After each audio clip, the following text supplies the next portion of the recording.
The Red Lion has roared indeed. Senegal are AFCON champions, ladies and gentlemen. Welcome. It's kind of bittersweet. Welcome to our last AFCON coverage episode number 9 of the season 2 of the Anglo-Italian pod. As always, I'm Tommy, and I'm joined by my good friend and co-host, Mr.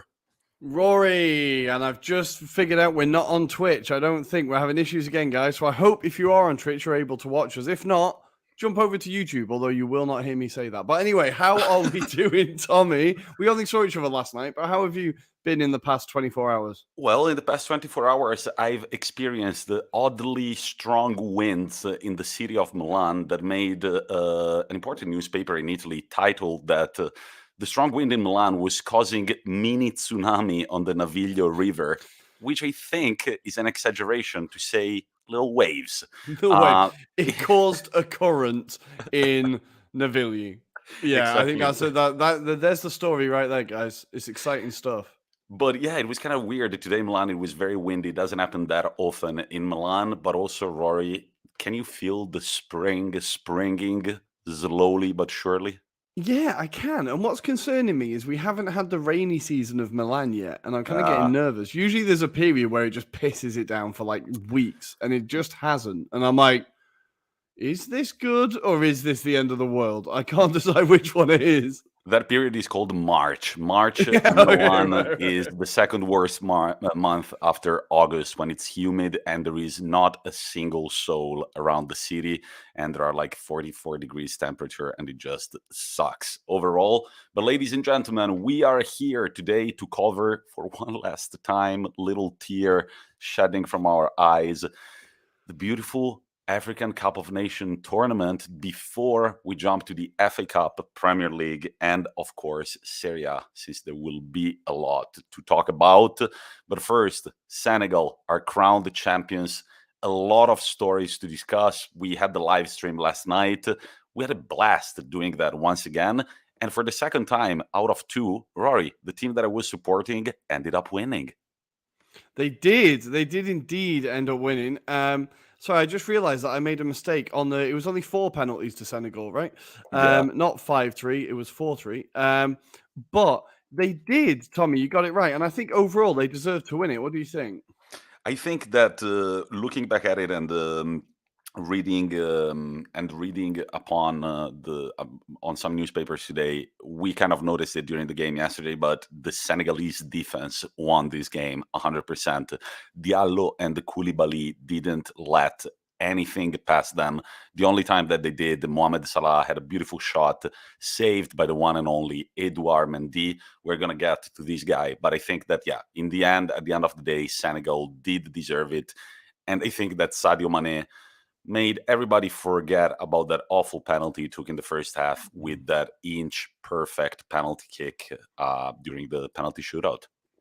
Well, that's it. And I think it kind of really showed the absolute bottle that he has, like after missing that crucial penalty. And we'll talk about the mind games that went on before it because I had a lot of time for that. But for him to step up and take that crucial penalty and so emphatically like smash it into the side net and like nobody is saving that, an incredible moment. And again, a player that I think because we're so used to him being in the Premier League, we forget where he's come from. Like he just moved on his own to Dakar to try and become a footballer, then moved on his own to Europe. And like he made big risks to become a professional footballer.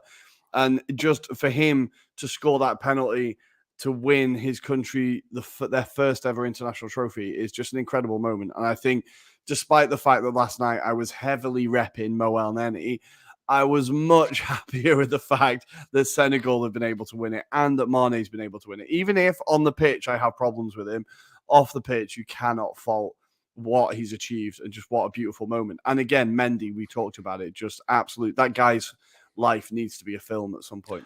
The last 10 months of Edouard Mendy's career: Champions League winner, UEFA Super Cup winner, AFCON winner, UEFA Goalkeeper of the Year, FIFA Goalkeeper of the Year, and AFCON Goalkeeper of the tournament. And this guy, as Roy reminded me, I didn't really know the story, was applying for, what do you call it? For welfare benefits. Yeah, yeah. Welfare benefits just 4 years ago. And then it's just a story very similar to N'Golo Kante, I want to say, coming from a way, way lower side and then making it big, winning the Champions League and becoming a very important name in world football. So beautiful, beautiful stuff. And yeah, it was a meteoric rise, right? From Stade Rennes, I think is where he was at. But he was playing down in the 4th division. He was at 22. He was considering quitting football. He just thought, maybe it's not for me. Maybe it's not meant to be. I'll get a proper job. And then look at him now. And like, again, just seeing him celebrate, you're like, there is like, you have to, I don't know, moments like that, you're like, yeah, some people are just meant to achieve great things. And like, the perseverance that is rewarded. I think it's just really beautiful, really beautiful. Beautiful, beautiful story from Edouard Mendy. And also it means a lot to Mr. Aliou Cissé, aka the drippiest manager in world football. Every single player of the Senegalese team said, especially Sadio Mane, he said, I dedicate this to the Senegalese people first and then to Aliou Cissé, because this man has been under pressure for so long in his career, and he has never let that pressure get a hold of him. And eventually he was able to achieve what he had been planning on achieving his entire career. Let's not forget that in 2002, he was in the Senegal side that lost the AFCON final against Cameroon, and he even missed the penalty. So you can imagine during yesterday's shootout what must have been going on through his mind. And the celebrations, despite fucking Infantino trying to ruin them, they were beautiful. Do you want to go through that? I feel like that was really, really frustrating because, again, we've talked about the moment we've not even mentioned him yet, but Koulibaly, for him to like crown off his incredible career with this trophy, the first major trophy of his career for him, and then for FIFA and Infantino to ruin that moment. Like, from what I could figure was they wanted the Cameroonian president to hand it over, right? Which, okay, fine. But with all due respect, I would be saying, I know you're the president of this country, but do you mind getting off your fat ass and please coming down to the pitch to hand over the trophy? We do not want to just traipse this trophy around, because all that happened was Koulibaly just looked crazy fucking awkward, as you would. It was like this really awkward conversation. Okay, thank you. I've got the trophy. All my teammates are over there. I can't lift it yet.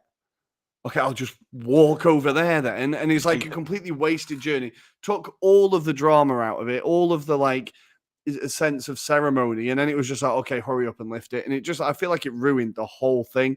And for them to be like, obviously the players won't mind. They've won the bloody trophy. They won't give a shit. But I think it did take a lot away from it. I think Kalidou Koulibaly played it very cool after realizing the awkwardness around it. I love how he didn't run back to his teammates. It was just like a few times you could see him being like, hey, don't worry, I've got it. It's not going anywhere. And then he got in the pitch and he organized it. He was just like, all right, guys, I'm coming. You split in two. I go in the middle. And then he didn't lift it right away. He did a bunch of like pump fakes for the other players. And then it was just beautiful to see their celebrations. There were players crying like a kid, man. I don't recall seeing that in any European championship, really. Realize what it means to so many of these players. Their first AFCON in history. Jesus Christ.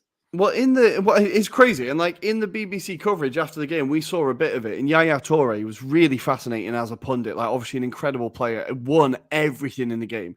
And he said, like, I think the AFCON is like winning the World Cup to African teams, because they know that realistically they can't really win the World Cup, not at the moment.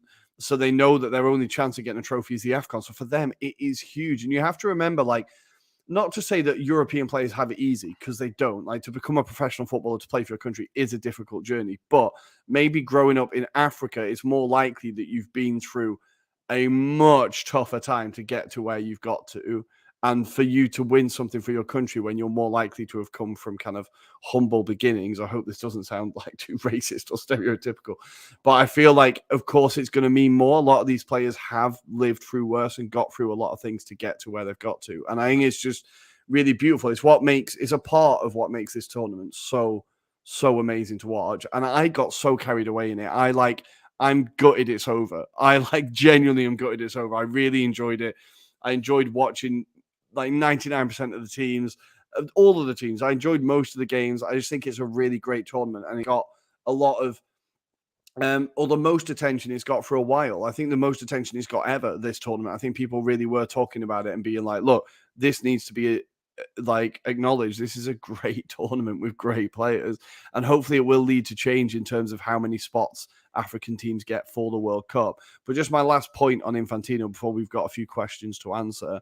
My last point on Infantino is it seems like even FIFA even more now have shifted their focus towards the dignitaries. Like I thought it was bad under Blatter, but it feels like Infantino is even worse of just being like, we need to do everything to impress the sponsors, the politicians. It seems like he's focusing even more that way.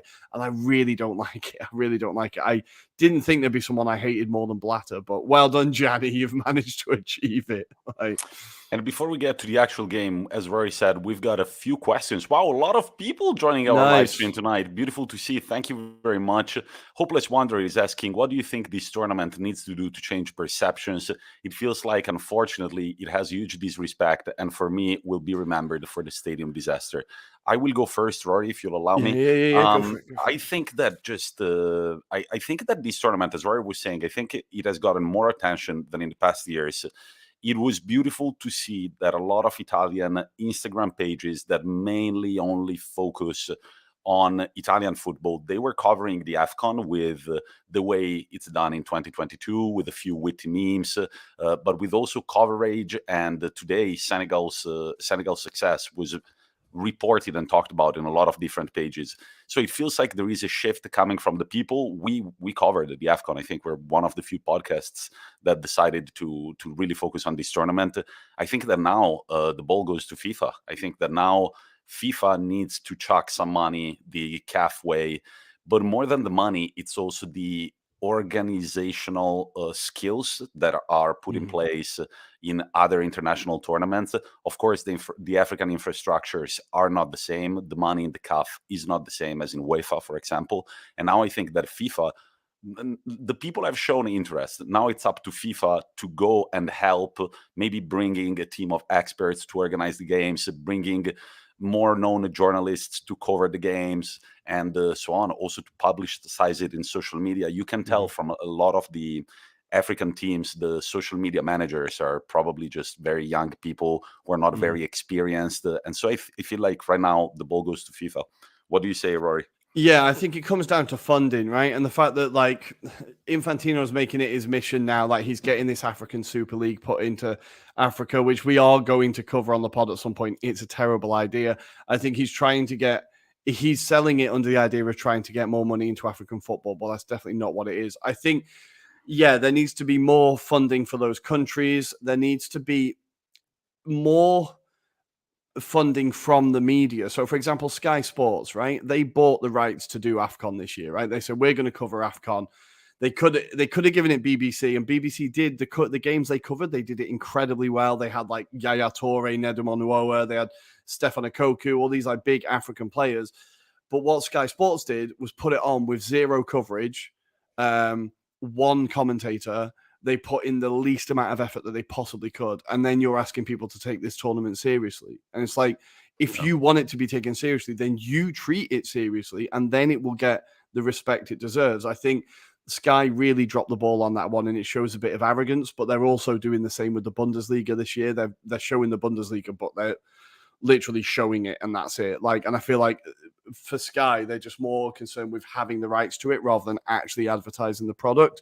So I think a big part of it is that. A massive part of it is the infrastructure. You're right. But again, that comes from the money that they're getting. Like the things like the stadium disaster, they can be so easily avoided. It just needs more experience and it needs more staff. It all comes back to money, right? But I think this tournament has got it more attention. It's been incredibly, incredibly entertaining. We've had so many upsets. I think we will see it more and more like grow in popularity. But Steve makes a decent point. He's just commented saying not be played during the season, right?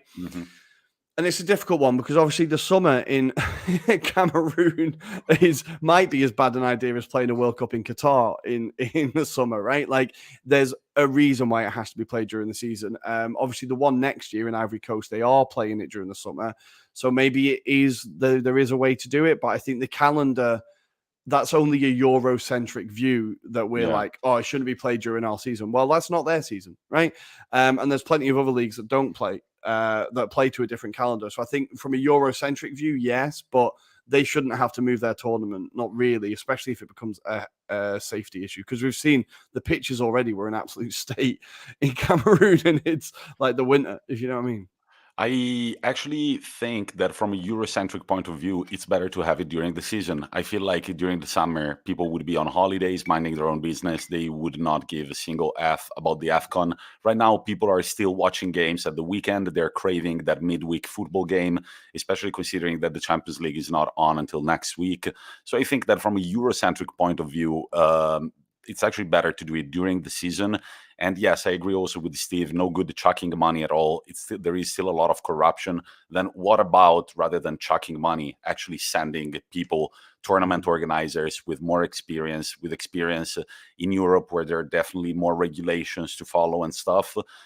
Establish a sort of task force to make this a better experience for everybody and get rid of the fucking vuvuzelas. We don't want this anymore. Most importantly, most importantly, get rid of the fucking vuvuzelas. But Rory, let's take a little off-script moment because we're getting a lot of praise, especially from Monde Sportif, who is saying your coverage was incredible, guys. Hats off. And our friend Dean Emmy from Algeria, we are so sorry we didn't bring you good luck. He said, thank you for taking the time to follow and cover the AFCON. Some people have been ignorant towards it, whereas you guys have been amazing and given it the publicity it deserves.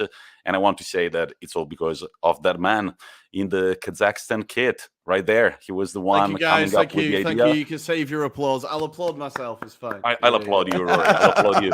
No, and I have to say that when Rory told me that, I was just like, Jesus, I didn't even know the AFCON was happening this year. So yeah, it was beautiful, and I was one of the ignorant ones. And thanks to Rory, it's been a beautiful experience covering it, doing research on a lot of the players, and it's been fun. All these fairy tale stories, Comoros and stuff.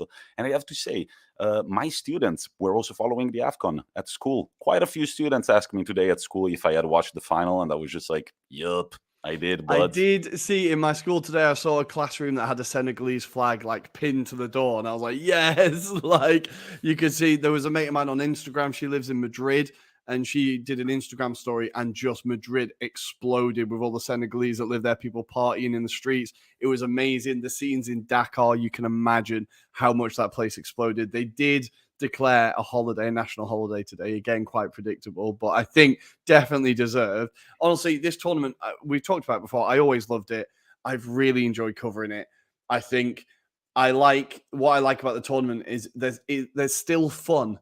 A lot of football doesn't feel fun anymore. A lot of it feels like it's only about winning. It's only about getting marginal gains. It takes itself very seriously. And whilst the AFCON is a serious tournament, a great achievement, I feel like there's still that element of like a bit of madness. There's still a bit, players will take 40-yard shots. Like the world-class player will be kept quiet by the guy who plays in his own league. Like there's still that bit of fun and madness there that I really, really like. It reminds me of football kind of in the past when I liked it more. And Yaya Toure said a beautiful thing. He said, Africa, I don't remember the exact words, but he did say, our continent has been through a lot, and this is not just a win for Senegal. It's a win for the entire continent. When they were giving the golden boot to Abubakar, it honestly felt like Edouard Mendy, Sadio Mane, who of course play in the same team, and Vincent Abubakar, who plays for Cameroon. It just felt like a great moment of brotherhood and friendship. And he was like, it's not only Senegal, it's the entire continent that is winning. It's beautiful to see. And I agree. The continent has been through a lot and is going through a lot, to say the least. And for a second, we were able to focus on the good stuff, and it's really what football is about. Also, the interview we had with the Sheriff Suma, it shows to you how much football actually means to so many people in that continent. But going back to the actual game, the first question that we got from Le Monde Sportif. Go right the way back. So we don't have to talk about the game. It was terrible, Tommy. It was terrible. No. Just going back, we needed to give Egypt some credit. They were in the final. I think that the fact that Senegal won is a relief for whoever takes care of the Egyptian kids. Where would they have put their 9th star? It gets to be a lot. But Monde Sportif is asking us live on YouTube, why was Salah 5th place, the penalty taker? Rory, I'll let you go. I told you, I do not like it as a system, and I knew it would not work out at some point. If you are, I said it on the live feed last night, if you are good at a penalty and you know you're good at penalties, in a final, just get in there, take it, get it scored, get it done. Do not try and wait for you to steal the limelight. Because you know what? When Salah woke up this morning, you know what he was thinking? I wish I'd taken a penalty. Yeah. That is what he was thinking when he woke up this morning. I wish I'd stepped up and taken a penalty. I just think it's a little bit Cristiano Ronaldo. It's a little bit, I want it to all be about me. I know Mane also waited for the 5th, so you can point the finger at him, but ultimately he got to take it and he won it, so nobody's talking about it. But I think it is a bit of a dick move. But for Egypt, now here's a stat for you, Tommy, right? They've played in 8 finals, right? They've kept a clean sheet in 7 of those finals, right? So 780 minutes without conceding a goal in finals. They know how to get to extra time. They know how to win finals. And for Senegal to overturn that is incredible. I think Egypt, especially under Carlos Queiroz, they've got even worse at just being a spoiling team.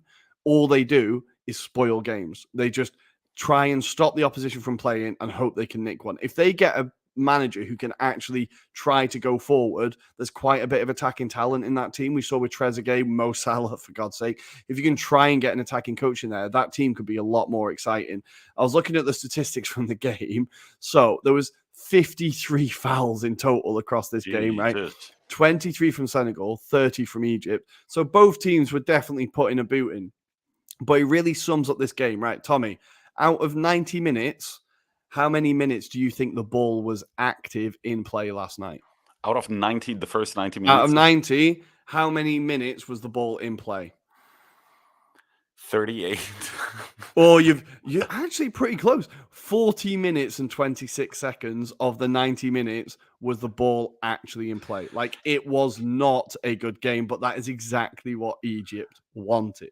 And also use the calculator, but the amount of fouls, 53 fouls in 120 minutes of football, is a foul every 2 minutes, basically. And it felt like it, right? It felt like it. Yeah. It was like 5 it felt passes, like an American kick, football 10 game. passes, free kick. Yeah. It was brutal. But I think for anyone who loves football, the fact Senegal won is like a relief. Because Egypt did not turn up to play football. Senegal have been the better team throughout the tournament. We have to remember Egypt scored 4 goals in the whole tournament. Senegal really, really grew into the tournament, got a lot better. They've played some great football. I feel like it's a moral victory as well as like a victory for all of football. I really, really am glad that they won it. Yeah, 9 goals total for Senegal. They didn't really start well. 1-0 against Zimbabwe, then 2 scoreless draws, and then they really stepped it up. 2-0 against Cape Verde, 3-1 against Equatorial Guinea, 3-1 against Burkina Faso, and then the final, they were kept scoreless from Egypt. And here, Rory, should we give our Anglo-Italian pod awards of the tournament? Because I think, yeah, should we do it? We need to do moment of the tournament, player of the tournament, goalkeeper, goal. Well, I'm going to start from goalkeeper of the tournament, and it couldn't be anybody if not Mohamed Abu Gabal, who's got a completely different name on the back of his shirt for some reason. But of course, he's the second string Egyptian keeper who last night had the quintessential great game for a goalkeeper. Saved 3 penalties, I want to say, yesterday. Yeah, 3 penalties across the whole 120 minutes added. 2 penalties. Wait, let me double check. Two. Well, but he was sensational. He saved 2 penalties. 2 penalties, but he saved 5 total in the tournament, and he was just everywhere. Extremely focused, extremely concentrated.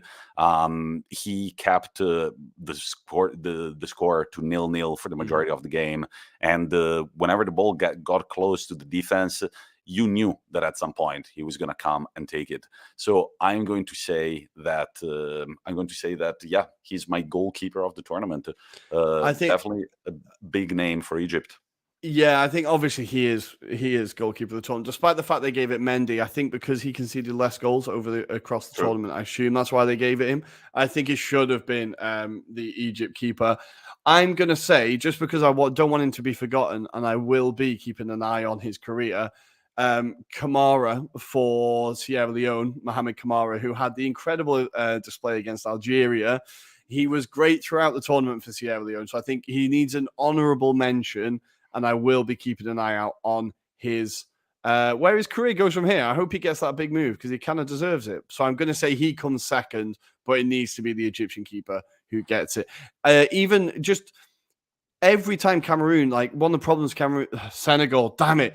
One of the problems Senegal had last night was getting the ball across the box and getting someone on the end of it. And that was because Gabaski was catching every single ball. He was intercepting every ball that came across the box. Like he was there to catch it. So I think he was unbelievable last night and he did just about everything he could.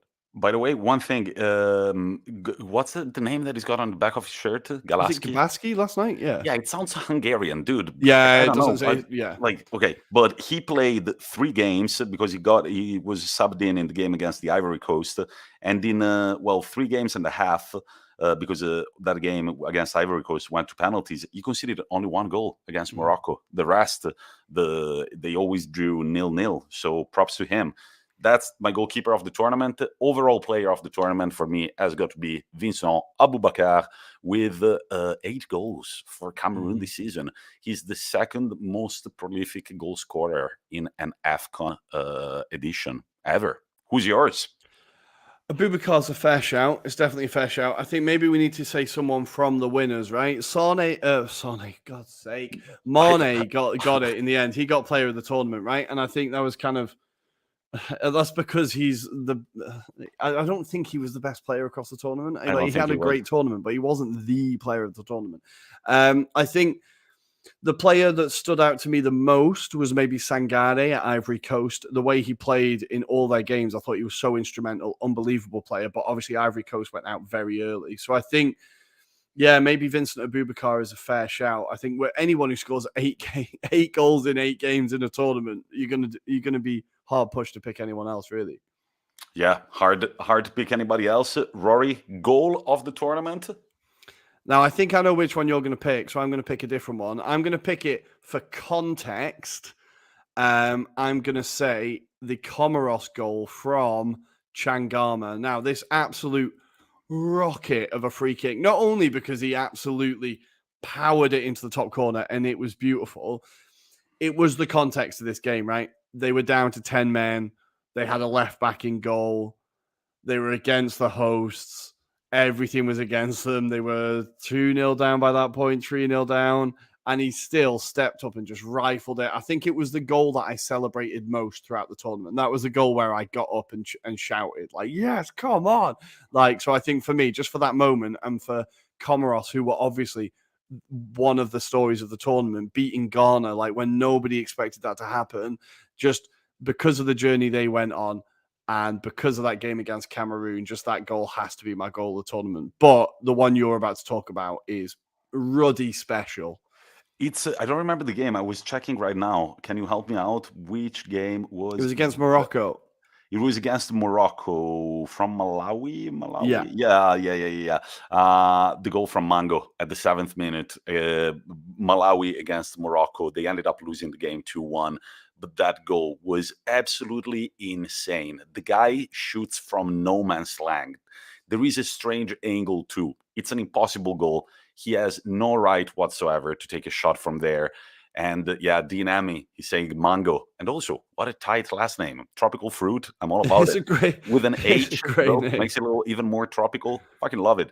So that was my favorite goal of the tournament. And I have to say, one thing that they do well at the Africa Cup of Nations is taking shots from way out. Yeah, Fucking yeah, love it. yeah, I'm yeah. all about that. All about that. If it was my national team doing that, I would probably get mad at some point because a lot of the shots don't go in, but for pure entertainment value, fuck yeah, keep doing that, please. And when they do go in, they look like that. Like, it looked like Mango broke the laws of physics the way that ball span, and the keeper just got a touch to it, but it just looped over it. Absolutely ridiculous goal. But there has to be honourable mentions for the Bupenza goal versus Comoros for Gabon was an absolute beauty where he knocked it, smashed it across the corner, across the goal into the top corner. Max Gradel versus Equatorial Guinea was an absolute banger. There have been some great goals in this tournament.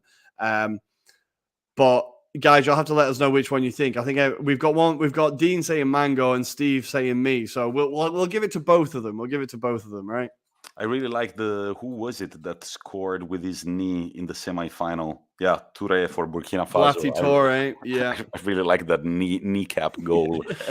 But Rory, it's time to inflate our blimp one last time and leave the beautiful continent of Africa. But I knew you would have something. I was going to cut you off. I was going to say, what was your favorite moment of the tournament? What was your favorite moment? I've got a kind of rundown of what it could be. The referee in Mali versus Tunisia blowing up, ended the match twice and 5 minutes early, or Calon's performance against Algeria, the Ivory Coast keeper Howler, the left back in goal for Comoros beating Ghana, or Gambia and Equatorial Guinea reaching the quarterfinals in some incredible runs. What was your favorite moment? Oh, those are all very nice, I have to say. I just watched the highlights for the Cameroon third and fourth place finalina, as we call it in Italian. That was kind of incredible too. They were down 3-0 against Burkina Faso, and then they came back to win it. So that was an interesting moment. That's a fair point. That kind of went. I was slagging off third place playoffs, and then I saw that and I was like, oh, they really cared about that third place playoff. They really gave a shit about it. Yeah. I think moment of the tournament, I'll just say the hype that Comoros were able to create. I think it's that. Even all those Italian pages that are mainly directed towards teenagers, they had no reason to really cover the AFCON, but they did, and they had an incredible post about Comoros, and they said. If Comoros reach the final, we are going to organize a macchinata, which means we're all going to jump in a bunch of cars and go to Comoros all together. So that I thought, the fact that the hype reached the teenagers of Italy, I feel like that was dope. What's yours? I think for me, it's probably... It has to be the left back in goal for Comoros. I know it's wild and it has to be but I just love that he gave it a go. He made a great double save. He definitely didn't disgrace himself. I just love that, in no other tournament would that happen. And it happened and he did well. And I just thought it was such a great moment for him to actually stand out as one of the players against the host. I just absolutely loved it. With the 3 taped on his back, it just looked outstanding. But also, I'll take Dean Emmy's. Yeah, that was the funniest moment. Dean Emmy's take live on our YouTube chat. Mauritania having the wrong national anthem being played. I agree. Yeah, that is definitely one of the best, outstanding moments of the tournament. And 2 very quick questions before we do jet off to Europe. We have best jersey from Mon Sportif. I'm going with the Malawi red and green trim. I've said from the beginning I was a big fan of Mali's kits. I absolutely loved Mali's kits this year. 100% agreed. That's mine too. And then in Nigeria, I have to say that they always have sick kits. No matter the color, no matter the design, they're always sick. And disappointment of the tournament from Hopeless Wanderer pod. Who are we most disappointed by? I don't want to sound lazy, but I'm going to go for Ghana as well. I want to go for Ghana. Honestly, these guys, whenever I've seen them at international tournaments, they've covered themselves in shame, and I hate to say that. My honestly, the first things that I learned about Africa were through my friends Derek in elementary school, and it was from Accra, Ghana, and so I was really backing them at first. Then I saw the way they played, and I was just like, oh God damn it! I remember that game in the World Cup against Uruguay. They had the chance to go through, but it feels like, I don't know what they did to the footballing gods, Ghana. But that wasn't their fault. That was Suarez being a cheat. But then they were being an absolute cheat. Then they were given the penalty and they did miss it. So it's just like, and you would have done the same thing had you been Suarez. Come on. Potentially. I can neither confirm or deny. Best Serie A player at the tournament, off the top of my head, I want to say Musa Barrow, possibly. Yeah, That's a Musa good Barra. shout. I think that's a good shout. Good But shout. Or also, Koulibaly. Mondesportif has just thrown in Koulibaly. yeah, Koulibaly. Yeah, Koulibaly, though, it's not that. Let's say, okay, Koulibaly is not a surprise. Biggest surprise, but even Musa Barro is not really a surprise. If I have to pick one, I'll pick Musa. I'm all about that guy. And He's a he's great player, confirmed. man. Great player. And he's very young. And he kind of was the standout name for the Gambia. He was like carrying the team on his back. That was beautiful. God, I wish we could still talk about the AFCON, but We do need to go. We do need to go. we gotta go back to the continent that has ruined this continent in the past. Let's jump back on our blimp and go back to the winter, to the real winter of Europe. Let's, Rory. Well, I'll let you say goodbye to the AFCON. Just drop a little line, a little thank you. It won't be long. We have to wait simply till next summer. It starts again in the Ivory Coast, and guys, we will be covering it again, and I cannot wait. Thank you, thank you, AFCON. It was beautiful. I genuinely enjoyed it.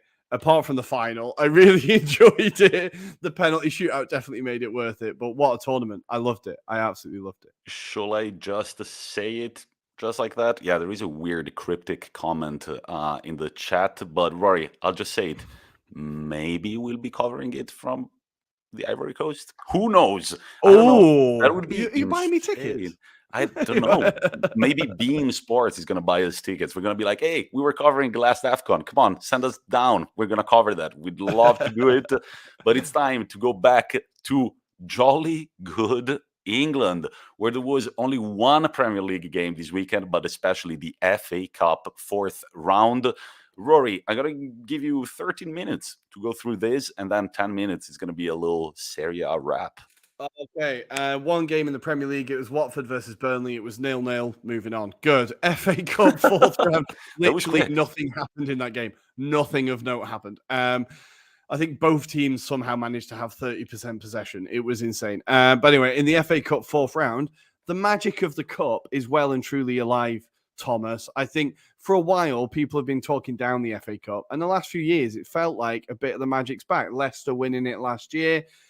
Now we've had a few upsets already, namely, and I think we're going to start with these, Nottingham Forest. Nottingham Forest, a team that were dominating Europe in the 80s, winning back-to-back Champions Leagues, and have now been lost in the Forest for a very long time, starting to finally get their way up a little bit and taking some absolute scalps in the FA Cup. So in the last two rounds, they have now knocked out the record holders of the competition, Arsenal, and the current holders of the competition, Leicester, in a local derby. So in a kind of Midlands derby, right? It had been 8 years, basically to the day, since these teams had played each other last. And I think it's fair to say Nottingham Forest were much more worked up for it than Leicester were. Leicester just did not turn up. They were woeful. Forest genuinely could have had 6 or 7 in the first half alone. The third goal was absolutely beautiful. He just stands up the goalkeeper. The goalkeeper's waiting, and he just kicks it through his legs, rolls it in. Unbelievable goal. Nottingham Forest genuinely looking like this is the most exciting I've seen them in years. I kind of know a few Forest fans, and every time I talk to them, they've just been like, we're not going anywhere. If anywhere, we're going down. But they've brought in Steve Cooper, who is getting a bit of a reputation within English football now. He's one of the kind of more exciting young coaches. He was at Swansea up until last season. They finished 6th and 4th. So he got them into the playoffs both years, got them into the playoff final. They lost to Brentford. He left Swansea because he was no longer convinced of the project. He was like, I don't think me and you are going in the same direction. Nottingham Forest swooped him up. He's now won 13, drawn 6, and lost 4, but got Forest into 8th place and in the hunt for promotion. This could be huge for them, but the player that's really standing out for them at the moment is Jed Spence, the wing-back. He's getting attention from Arsenal. He's getting attention from Tottenham. He's getting attention from Man United. There's a few Premier League clubs looking at him. He is an exciting player. He absolutely tore us to pieces. I would actually be pretty excited to get him. I think there's going to be a bit of a hunt for him. It's weird because he's on loan from Middlesbrough, who are in the same division, so you wonder what happened there. But it seems like he's going to get a Premier League move. He was unbelievable again. For Leicester, things are starting to run out for Brendan Rodgers. It's really been a terrible season for them. They've been unlucky with injuries, granted, but really, really poor season for them. Brendan Rodgers things usually start to peter out after about 3 years, and it's coming up to that mark. So maybe it could be running out of ideas, but it's kind of a weird one. I feel for Leicester fans, he's still got enough credit in the bank because of the FA Cup win last year, but that credit is running out. Elsewhere, And did we had you loads sorry, of upsets. did you see Nottingham Forest players getting punched by a Leicester City Oh, I'm glad you brought that up, actually. fan after one of their goals? I Some read to take away the drama and the horribleness of the action. I have to say that I read a very funny comment that said, "Still Leicester's best defender in the game." an absolute adult virgin, all lives matters weirdo. You can see it from a mile off. Just what kind of adult? Imagine that being your brother, cousin, dad, whatever it is, your son, and you come home like, how did the football go? Oh, I ran onto the pitch and punched some players. Get out of the house. Get out, you absolute state. There are some people in this. I just do not understand what goes through people's heads. It's just embarrassing. Like, and the thing is, he would have got banned now for life, hopefully. And his mates would be like, "Oh, what a lad! Did you see him? He's on telly. What a fucking lad!" And Like, and these people are just fucking morons. That's like, the other. That's the other smart comment that I read in the comment section of 433. I think they were posting the pictures of this assault basically, and somebody commented, "You guys are just giving him more visibility. Like Yeah. fade his face out, fade his face out. You're just like playing his game right now. Is like, oh good, look, 433 posted a picture of me punching the guy in the face. What an Because idiot." he'll just be sat in the pub fucking wanking over it, and everyone will be telling him how much of a fucking legend he is. Like, And I loved that one of the stewards that took him down was not very young. I want to say around 55, 60 years old. He's a man of color. And in the end, you can see him calling for more people to come. And he's literally sitting on the guy's ass. And they just loved it. This middle-aged man with a hat on calling for the other ones. And he's sitting on his head as the other one takes his face down. Beautiful to see. But we've got more upsets to cover, Rory. Where are you taking us next? I'm going to go all the way back to Friday night. Manchester United won, Middlesbrough won, Middlesbrough win 8-7 on penalties. The Fernandes miss. Oh, just woo. delicious. Manchester United created more than enough chances to win this game. Ronaldo's getting even more stick for just putting in a half a shift. United players just cannot finish. They absolutely dominated the game. We have to say, Middlesbrough, the goal, it was handball. It was definitely handball. I'm not sure why it wasn't ruled out. They said it was incidental contact and there was no intention behind it, but the handball rule recently seems to have been intention doesn't matter. Was your hand in the way? Yes. Okay, it's handball. So I'm not sure why it wasn't ruled out. But anyway, it was given. Middlesbrough take it all the way to penalties. And it's another team that have kind of been, they were in the Premier League a few years ago, but been a bit lost recently. They've appointed Chris Wilder of Sheffield United fame, and he has turned them around. 13 matches, won 9, drawn 2, lost 2. They are 7th, so 1 place above Nottingham Forest, and also chasing promotion. The story here, though, is Sol Bamba, the defender for Middlesbrough, recovered from cancer, is finally back in the game and scored a penalty in this shootout to send Middlesbrough through. Just a beautiful story. Another example of kind of the magic of the cup that still exists. And while we go for these emotional stories, we're just going to finish with, before I let you go to Serie A, Bournemouth 0, Boreham Wood 1. Now, I'm going to talk about this game not only because they are the first fifth tier team to reach the quarterfinal since Lincoln in 2016-17. They are 5th tier and they're in the quarterfinals. It is mental. They've done incredibly well. 37-year-old Ricketts got the only goal of the game, a nice little side-footed posting in. They played incredibly well again. They'll play Everton away in the next round. But the story here is Adrian Clifton. Now, he scored in the last 2 rounds for Boreham Wood, and he was in a TV show with Ian Wright called Football Behind Bars. So this was a show where Ian Wright would go in and he taught these prisoners, coached these prisoners how to play football, gave them discipline, schedule, and it was all this idea to like stop reoffending.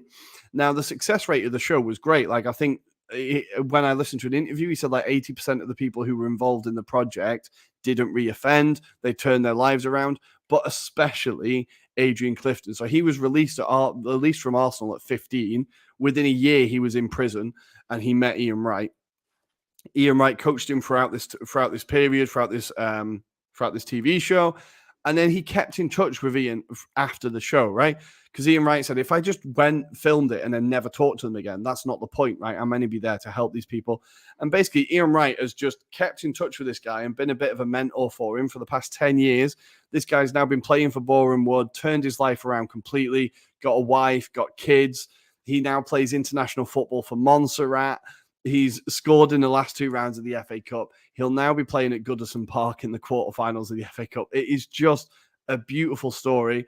Another reason why I love Ian Wright, but just again, these stories only happen in the FA Cup. These stories, these are like life-changing moments, life-defining moments that happen in this competition. And it's just really, really beautiful. So we will all be supporting Boreham Wood against Everton and hoping that Adrian Clifton gets a goal, because it would be beautiful. Very quickly, before we go to Serie A, I'm just going to run through the other fixtures that we have. We have Plymouth pushing Chelsea really close. Really close. It took a Kepa save penalty in extra time to see them through 2-1. Beautiful as Piliqueta backheel goal in this game, by the way. Chelsea not really missing Edouard Mendy at the minute, huh? Kepa is.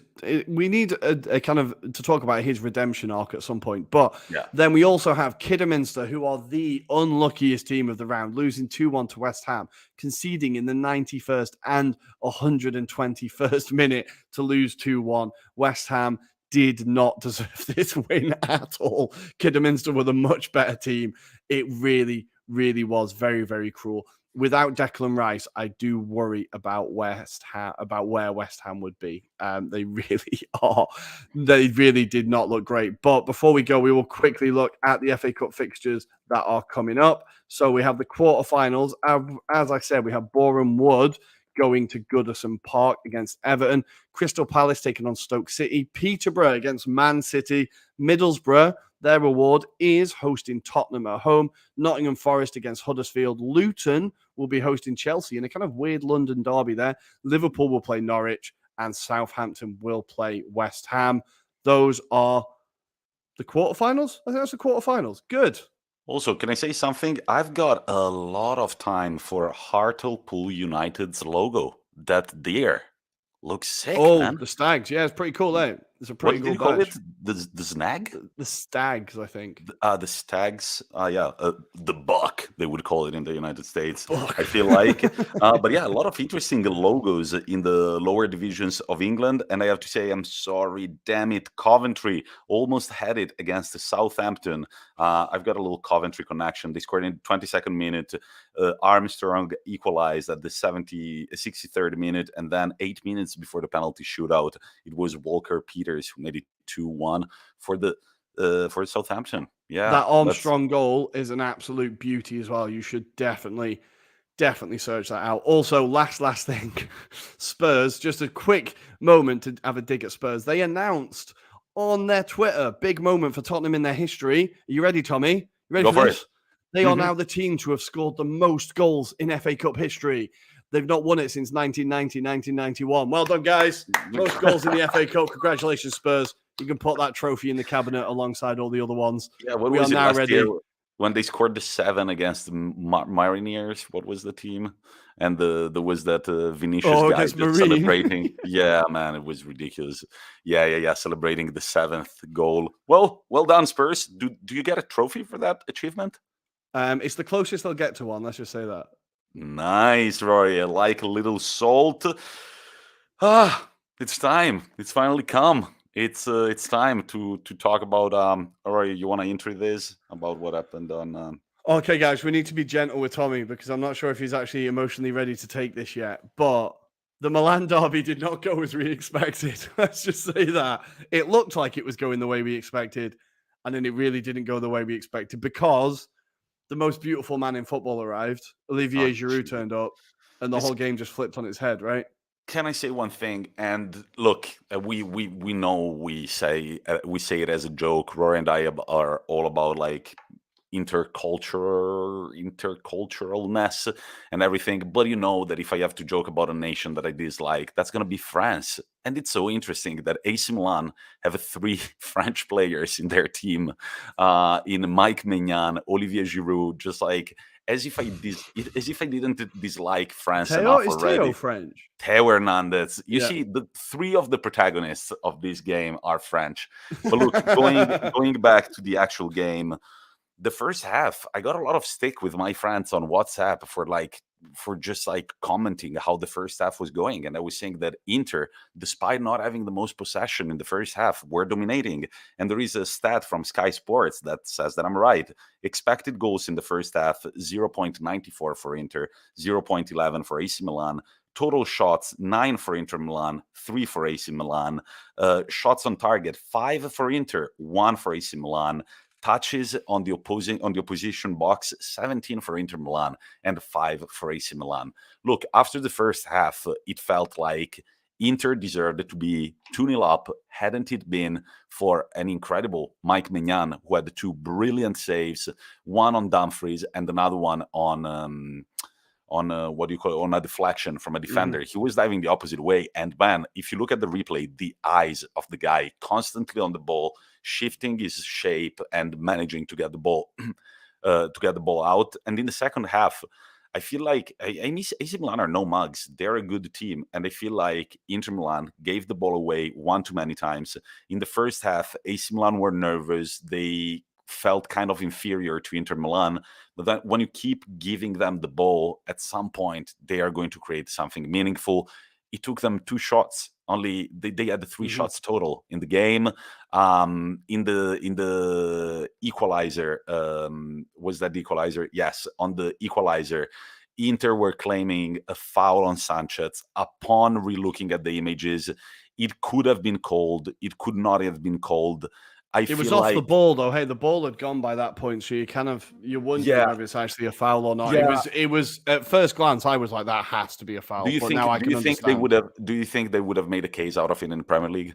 I think potentially they would have looked at it in VAR, but I don't like how VAR is used in the Premier League, so I'm not saying that's a good thing. I just think they may have investigated it a little bit more. It was kind of just brushed over, right? But I think the bigger issue with that goal is, and we're going to come to him now, Handanovic, right? I think that first goal. Wait. The first goal, I have to say that it was incredible to see, because I have never seen Inter's defense like that in 2 years. Like 3 men defending against 5. That never ever happens. So we were really caught off shape. I think in the second goal, Handanovic really needs to do better. In the first one, it's Skriniar who has to make a decision, and he makes the right one. And then he's just 3 men against 5. And in the second goal, Handanovic, yes, definitely needs to. I think maybe I'm being a bit harsh, but I think with the first goal, he needs to anticipate that. I think he knows where the ball's going. He knows who's going to get it, and he knows where it's going to go afterwards. I think a decent keeper just anticipates that and dives down anyway. Yeah, and I think if he just anticipates that dive, he probably saves it. But what he did was just stand there and point at the floor. And I think it was like, if maybe a few years ago he anticipates that and just fucking jumps down and saves it. I don't know. I feel like he could have done better. The second goal, he has to have stronger wrists than that. You have to have stronger wrists than that. Yeah, and also a split second of anticipation on that one. Beautiful control by Olivier Giroud, I have to say. Sends the other way, De Vrij, who then recovers quite well, but the goal is inch perfect. Handanovic should be doing better there. I have to say, fair play to AC Milan for this win. They went from potentially being 10 points behind Inter Milan to potentially being 4 points behind Inter Milan. Look, it's our second defeat of the season in Serie A. The one against the Lazio and now the one against AC Milan. We haven't performed very well against the top 5 teams. That's definitely something that we need to improve on. The other 2 defeats came against Real Madrid. Right now, there are 3 important games coming up. We've got Coppa Italia this week against Roma. Then we've got Napoli at the weekend. And then it's Liverpool already. Also, cross your fingers. Tomorrow morning, I've got a date with Destiny at 10:30 a.m. to try and scalp a ticket for the game. But yeah, props to AC Milan. And right now, I don't know if you saw it, but somebody took a video after Theo Hernandez got a red card. And I did watch the video. And it does appear like Lautaro Martinez spits on Theo Hernandez. It's not very pretty. It's Theo Hernandez getting leaving the pitch after picking a red card, sort of silencing the Inter fans or mimicking Hakan Çalhanoğlu's gesture during the first derby. But at the same time, I have to say I really dislike Theo Hernandez. But he goes down. Yeah, he's very easy to dislike. He doesn't make a big scene about it, but you can see that the animosity in the Inter bench is very high. Lautaro Martinez and a few other members of the bench go there, of the staff, they go there. They kind of talk to him. They're like, what are you doing? What are you doing? And it looks like Lautaro Martinez spits on him. I think Serie A are going to investigate this. If they do, and if they confirm it, the footage is not that great, but if they confirmed it, it's going to get banned for a few games, I think. Yeah, it's not great, but you could see that there was a lot. The two teams, there's a lot of, as you'd expect in a derby, but I feel like these squads don't like each other. Like these players don't like each other between Inter and Milan. I think like maybe there's been different Arsenal and Tottenham squads that haven't necessarily hated each other. Then there's been times where they absolutely fucking hate each other. And I think like these Milan and Inter squads genuinely dislike each other. And you could see it on the pitch. And Theo Hernandez is a massive shithouse. So of course he was winding people up. I think for Martinez, if he has spat at him, you need to do better than that. You need to do better than that. You're just like, it is, as every pundit ever says, it's disgusting. I'd rather be punched in the face than spat at, etc. But like, it's just, yeah, it's not nice, is it? Yeah, not great sportsmanship right there. But talking about VAR, huge controversy in the Roma Genoa game as Nicolò Zaniolo is denied the winner in added time after the 90th minute, takes off his shirt, picks up a yellow card, and then the referee checks on VAR. There is a foul in the build-up to the play. Nicolò Zaniolo goes to discuss it with the referee, picks up a second yellow card, gets sent off.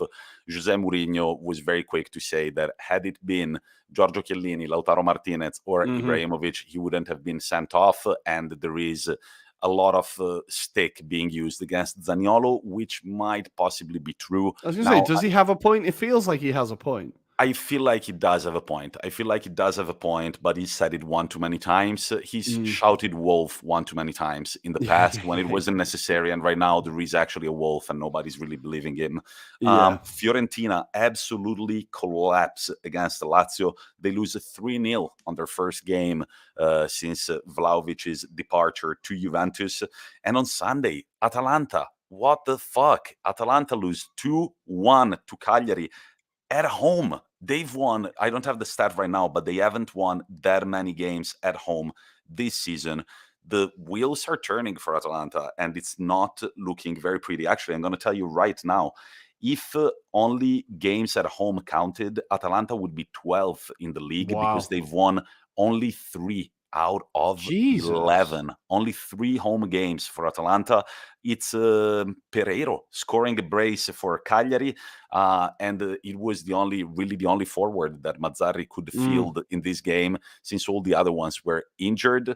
Sampdoria getting a great result, as our friend Adam says on the YouTube chat, 4-0 against the Sassuolo. Did you think that players who moved from one team to another wouldn't celebrate against their former team? Ask something to Ciccio Caputo, who just did not give a fuck. I don't think he's got anything. I don't think he's got anything against Sassuolo, but he just went off the rails with his celebrations.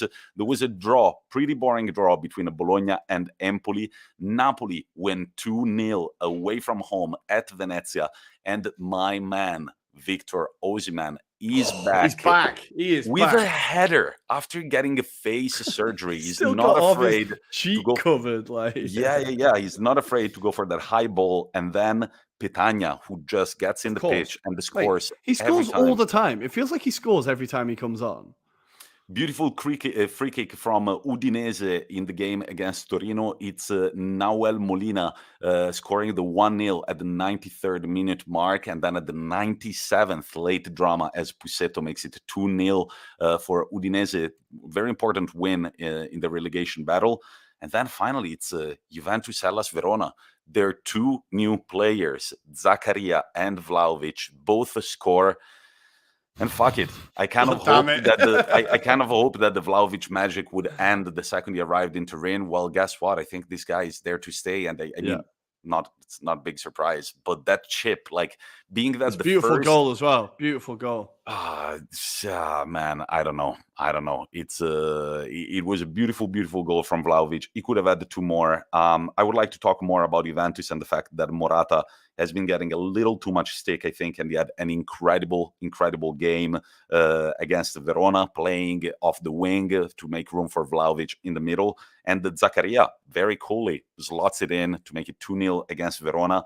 If we take a look at the standings, Napoli are now in second place at 52 points, 1 behind Inter Milan, who, however, have a game in hand. So are AC Milan, and Juventus have now overtaken Atalanta, who, however, have got 1 game in hand as well. At the bottom, Salernitana, as we speak, they are winning 1-0 against Spezia. The goal was Come on, scored boys. by... I've backed you. The great escape is on, guys. You've got to do it. But never mind. It's 1-1 already. Oh, God damn it. The lead lasted 9 minutes exactly for Salernitana. By the time you're listening to this pod in a podcast format on Spotify or Apple Podcasts, you will know the final result of this game. But it's looking like Juventus might be... It's just that time of the season, Mate, when they're going you to see get that top 4. Don't worry about you it. get that Juventus fin creeping in from far away, and then it's just that fucking shark is back, and the fucking Vlahovic, man. Why Juventus? Why fucking Juventus? But ladies and gentlemen, we are running out of time. Rory, our friend Bryce Jones is back. Rory, we've got to cover the midweek action in the Premier League, right? We are back. Premier League football is back because Watford Burnley did not count as football. Tomorrow night, or tonight, if you guys are listening on your headphones, we have Newcastle versus Everton at 20:45, of course, Central European time. Frank Lampard's first Premier League game, taking on a relegation rival in Newcastle. Lampard getting off to a banging start with a 4-1 win over Brentford in the FA Cup. So can he keep that going? That is also at the same time we have West Ham taking on Watford. At 9 o'clock, we have Burnley taking on Manchester United. And then on Wednesday, we have Norwich City taking on Crystal Palace again at 20:45. Tottenham taking on Southampton. Man City taking on Brentford. At 9 o'clock, we have Aston Villa versus Leeds. Then on Thursday, we have 8:45, Liverpool versus Leicester, and Wolves versus Arsenal. So a full program, and it's great to see the Premier League back. Hopefully Arsenal can win, but we're against Wolves, and I really do not fancy our chances. Martinelli up front, please, Arteta. And Coppa Italia is this week as well. The 2 teams that faced off in the derby, Inter and Milan, take on the 2 Roman teams, as Inter take on Roma tonight, if you guys are listening in podcast format, on Tuesday night at 9 p.m. It's going to be Mourinho's first time back at the San Siro facing Inter since he's been appointed Roma coach, and Milan taking on Lazio on Wednesday night. Both teams playing at the San Siro. Strange. A lot of work for whoever is taking care of poor groundsman. Oh, yeah. Poor groundsman. And Bryce Jones, our friend, is back, but he's missed all of the AFCON coverage, saying Where were you? No goals and lots of red cards. You see, Bryce, you're just... You should have followed. No. You should have followed. Not here. We're not having it. There was not a red card last night. But there was no goals. There was no red cards either. But guys, we've gone slightly off, but it's 1 hour and 4 minutes. We don't have anything more to add. We're looking forward to recording our next episode on a Thursday night. Our friend Luca, little spoiler, is going to be back, and we're going to be talking about yet another crazy late Italian chairman, and this is going to be a very, very interesting story. We're going to talk to you then on Friday at 12 p.m., as we always do. Rory, anything else to say? A last message to the AFCON? Just thank you, and see you in Ivory Coast in 2023. And Forza Inter for tomorrow night. Let's go, boys. We got to bounce back right away. It's the end of the stream. Follow us on Instagram at Anglo-Italian Pod and on Twitter at Italian Anglo Pod. Talk to you later. See you later, guys.